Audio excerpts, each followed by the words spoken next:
Hi మేమైతే ఆంధ్ర వెళ్తున్నాము. ఏంటక్క ఇప్పుడు ఆంధ్ర వెళ్తున్నాం? హాలిడేస్ లేవు, అలానే ఫెస్టివల్స్ కూడా లేవు కదక్క. క్రిస్మస్ ముందుగా ఇప్పుడే వెళ్ళిపోతున్నావా అనుకున్నారు. అది కాదండి, ఎందుకు వెళ్తున్నామో నెక్స్ట్ వీడియోలో చెప్తాను. ఇప్పుడైతే మేము స్టార్ట్ అయిపోయినాం అనమాట. ఇంక స్టార్ట్ అయిపోయి రైల్వే స్టేషన్ దగ్గరికి అయితే వచ్చేస్తున్నాము. రైల్వే స్టేషన్కి వచ్చేసిన తర్వాత చూస్తే చాలా ఖాళీగా ఉందండి. ఎప్పుడు నేను రష్గానే ఎక్కుతాను, వీకెండ్స్లోనే ఎక్కుతాను, లేదంటే హాలిడేస్ ముందు రోజున ఎక్కుతాం, అందుకే రష్గా ఉంటుంది. ఈసారి అయితే రైల్వే స్టేషన్ ఖాళీగా ఉంది, ఒక్క ట్రైన్ కూడా రావట్లేదు. మేము ఎంజాయ్ చేస్తూ ఉన్నాము. ఎంజాయ్ చేసిన టైంలో మనకైతే అనౌన్స్మెంట్ వచ్చింది, మన ట్రైన్ అనౌన్స్మెంట్.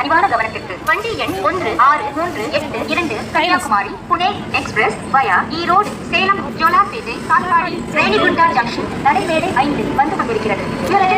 ட்ரெயின் நம்பர் 1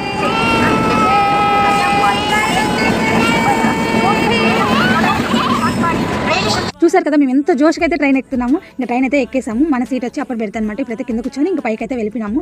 ఇంకా వెళ్ళి పనుకోగానే ఇంకా మార్నింగ్ 4 కనమాట మనం ట్రైన్ తిరుపతిలో దిగేది. ఇంకా అంతవరకు అయితే పనుకున్నాము. అలా పనుకున్నామో లేదో అప్పుడే 4:30 అయితే అయిపోయింది. కానీ తిరుపతి జంక్షన్లో దిగే వాళ్ళైతే చాలా మంది ఉన్నారండి. ఈ రష్లో మేము కూడా దిగాలన్నమాట. కానీ ఎప్పుడు మా వారు వచ్చి ట్రైన్ ఎక్కించేవారు, అలాంటిది ఈసారి మేమే వచ్చి ట్రైన్ ఎక్కాము. ఇంకా తిరుపతి అయితే వచ్చేసింది. ఇంకా దిగేసి బయటకు అయితే వచ్చేసాము. ఇప్పుడు ఇక్కడ నుంచి ఇంకా లడ్డుగాని చూడడానికి అయితే వెళ్ళాలి. ఇంకా లడ్డుగాని చూసే దగ్గరికి వెళ్ళిన తర్వాత ఇంకా అన్న వచ్చి రిసీవ్ చేసుకున్నారు. ఇంకా ఇక్కడైతే ఫుల్ వాన్లు అయితే ఉన్నాయండి. వాన్ పడుతున్నాయి, ఫాస్ట్గా అయితే వెళ్ళిపోతున్నాము. ఏమంటే ఇంకా పెద్దదిగా రాకూడదు కదా, అందుకని తొందరగా అయితే వెళ్ళిపోతూ ఉన్నాం అనమాట.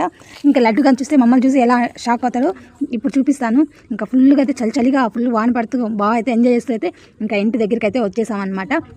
ఇంటి దగ్గరికి రాగానే హనీ పాప గబ్బుకొని చేయిలు కాలు కడుక్కొని లడ్డుగాని చూసేదానికి అయితే వెళ్ళిపోయింది. నేనైతే ఇంకా సరేలే ఇవన్నీ పెట్టేసి లగేజ్ కింద పెట్టేసి ఇంకా లడ్డుగాని అయితే ఇంకా నేను కూడా కాలు చేయిలు కడుక్కోవాలి కదా, మనం ఎంత దూరం నుంచో వచ్చాం కదా. ఇంకా కాలు చేయిలు కడుక్కొని లడ్డుగాని ఎత్తుకుంటే వాడు చూడండి నన్ను ఎలా చూస్తున్నాడు. ఈ ఫోన్లో ఎలా ఉంటుంది అంటే బయట ఎందుకు లడ్డు దగ్గరికి వచ్చాము నెక్స్ట్ వీడియోలో ఖచ్చితంగా చెప్తాను. నెక్స్ట్ వీడియో కోసం వెయిట్ చేస్తూ ఉండండి. Okay, bye.